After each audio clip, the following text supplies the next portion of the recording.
ओम जयंती मंगला काली भद्रकाली कपालिनी दुर्गा क्षमा शिवा धात्री स्वाहा स्वधा नमस्तुते। या देवी सर्वभूतेषु माँ कुष्मांडा रूपेण संस्थिता नमस्तस्यै नमस्तस्यै नमस्तस्यै नमो नमः। आज चतुर्थ नवरात्रि है और शारदीय नवरात्रि की अगर हम बात करें तो 18 अक्टूबर को चौथा नवरात्रा है और चौथा नवरात्रा जो है वो समर्पित है माँ कुष्मांडा को। देवी दुर्गा के जो 9 रूप हैं उन्हीं में से एक देवी कुष्मांडा और चौथे नवरात्रि को देवी कुष्मांडा की पूजा की जाती है। आज के इस वीडियो में हम यही बात करेंगे, यही बताएंगे आपको कि चौथे नवरात्रि को पूजा किस प्रकार से करें, माँ को क्या भोग लगाएं, क्या बनाएं और किस प्रकार के पुष्प अर्पित करें, किस प्रकार के कलर रंग उनको प्रिय हैं कि आपको आशीर्वाद प्राप्त हो, और माँ कुष्मांडा के बारे में हम जानेंगे। साथ ही आपको माँ कुष्मांडा की वह कथा भी बताएंगे जिसको कि चौथे नवरात्रि को अवश्य ही सुनना चाहिए। हम आरंभ करें उससे पहले आपसे एक प्रार्थना है कि अगर हमारा ये वीडियो आपको पसंद आए तो उसे लाइक ज़रूर करें, हो सके तो जय माता दी लिखें कि हमें लगे कि हमारे जो श्रोता हैं उन तक हमारी बात पहुंच रही है। और आपका ये कमेंट, आपका ये लाइक हमारे लिए, हमारे आत्मविश्वास के लिए बहुत ज़रूरी होता है, तो कृपया आप लाइक शेयर सब्सक्राइब ज़रूर करें। 18 अक्टूबर को शारदीय नवरात्रि का चौथा दिन है। नवरात्रि के चौथे दिन माँ कुष्मांडा की पूजा की जाती है। कुष्मांडा देवी को ब्रह्मांड की आदि शक्ति माना जाता है। माँ दुर्गा के सभी रूपों में माँ कुष्मांडा का सबसे उग्र रूप माना गया है। ऐसा कहा जाता है कि माँ कुष्मांडा का जो रूप है वो सबसे उग्र और सबसे तेजमयी है। माँ कुष्मांडा सूर्य के समान तेज देती हैं। पौराणिक एक मान्यता है जिसके अनुसार जब संपूर्ण संसार में अंधकार छा गया था तब माँ कुष्मांडा ने अपनी मधुर मुस्कान से ब्रह्मांड की पुनः रचना की थी। माना जाता है कि कुष्मांडा माता की पूजा करने से बुद्धि में वृद्धि होती है, सद्बुद्धि आती है। देवी कुष्मांडा की विधि पूर्वक पूजा करने के बाद उनकी आरती के साथ पूजन को समाप्त करना चाहिए। अब हम बात करते हैं कि माता की पूजा कैसे की जाए, कुष्मांडा माता की पूजा कैसे की जाए या चौथे नवरात्रि को पूजा कैसे की जाए।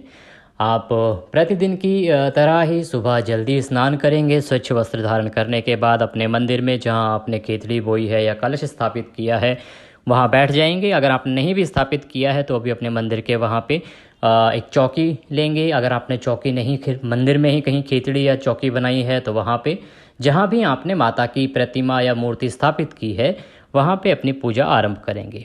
सबसे पहले माँ कुष्मांडा का ध्यान करेंगे। माँ कुष्मांडा का जो रूप स्वरूप हमने बताया है उसका ध्यान करेंगे और उसके बाद माता को एक सांकेतिक स्नान कराएंगे। स्नान के लिए क्या करेंगे, एक पात्र में जल लेंगे, उसमें थोड़ा सा गंगा जल डाल लेंगे तो वो शुद्धोदक स्नान हो जाता है। उससे एक पुष्प लीजिए, उस पुष्प से माता को छींटे लगाइए और उसी प्रकार आपने अगर गणपति जी विराजमान किए हैं उनको छींटे लगाइए और अगर गौरा माता आपने विराजमान की हैं उनको भी छींटे लगाइए। कलश देव अगर कलश स्थापित किए हैं तो उनको छींटे लगाइए।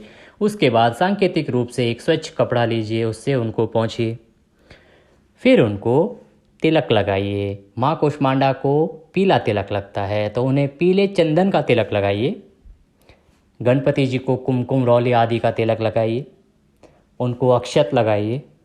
उसके बाद वस्त्र के रूप में उनको मौली अर्पित कीजिए। कलावाट धागा जो होता है ना वो वस्त्र के रूप में उनको अर्पित कीजिए। पुष्प, माता को पुष्प अर्पित कीजिए। पुष्प में उनको पीले रंग के पुष्प आप चढ़ाएं, वो उत्तम है। पीला गुलाब अगर आप ला सकते हैं तो वो उत्तम है।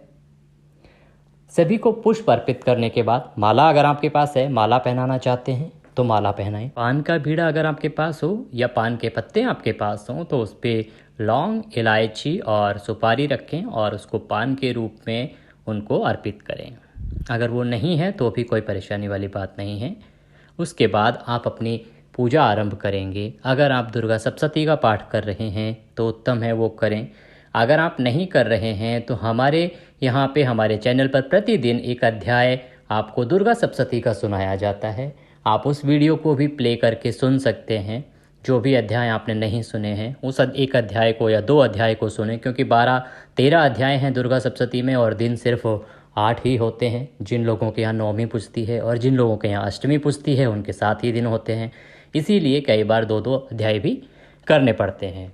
तो आप वो दुर्गा सप्तशती का अध्याय हमारे चैनल पे सुन सकते हैं, या फिर आप माता के मंत्रों का जाप कर सकते हैं। सबसे उत्तम है इस दिन करें आप जाप ओम कुष्मांडाय नमः, ओम कुष्मांडाय नमः, ओम कुष्मांडाय नमः। इस मंत्र का आप जाप कर सकते हैं, या फिर जिस मंत्र से मैंने अभी शुरुआत की थी आज के इस वीडियो की, उसकी वजह भी यही थी क्योंकि वह मंत्र माँ कुष्मांडा को समर्पित है। एक बार फिर से वो मंत्र मैं आपको बता देता हूँ। ओम जयंती मंगला काली भद्रकाली कपालिनी दुर्गा क्षमा शिवा धात्री स्वाहा स्वधा नमस्तुते। या देवी सर्वभूतेषु माँ कुष्मांडारूपेण संस्थिता नमस्तस्यै नमस्तस्यै नमस्तस्यै नमो नमः। आप इस मंत्र का जाप कर सकते हैं, या एक उनका बीज मंत्र है ओम ऐं ह्रीं क्लीं चामुंडाय विच्चे, ओम ऐं ह्रीं क्लीं चामुंडाय विच्चे। आप इस मंत्र का भी जाप कर सकते हैं। आप जाप करें या पाठ करें, आप दुर्गा कवच पढ़ सकते हैं, दुर्गा चालीसा पढ़ सकते हैं। ये पढ़ने के बाद माता को भोग लगाएंगे। माँ कुष्मांडा को मालपुए का भोग लगाना सबसे उत्तम माना जाता है। अगर हो सके तो आप माँ को मालपुए का भोग लगाएं चौथे नवरात्रे को। अन्यथा आप किसी पीली मिठाई का भी भोग लगा सकते हैं। माता को पीला कमल प्रिय है। आपको अगर पीला कमल ना मिले तो आप पीला गुलाब भी चढ़ा सकते हैं। पीली चूड़ियाँ आप माता को अर्पित कीजिए, और पीले रंग के वस्त्र अगर आप अर्पित करना चाहते हैं तो आप अर्पित कर सकते हैं। ये थी जानकारी की चतुर्थ नवरात्रि, चौथे नवरात्रे को आप किस प्रकार से माता कुष्मांडा की पूजा करें, क्या उनकी विधि होनी चाहिए, किन मंत्रों का आप जाप करें। आपको माता कुष्मांडा की कथा भी हमारे अगले वीडियो में अवश्य सुनने को मिलेगी। तो जुड़े रहिए देवभूमि चैनल के साथ और सुनते रहिए ज्ञान की बातें। अभी के लिए इतना ही, अगले वीडियो में फिर होगी आपसे मुलाकात। तब तक के लिए जय माता दी।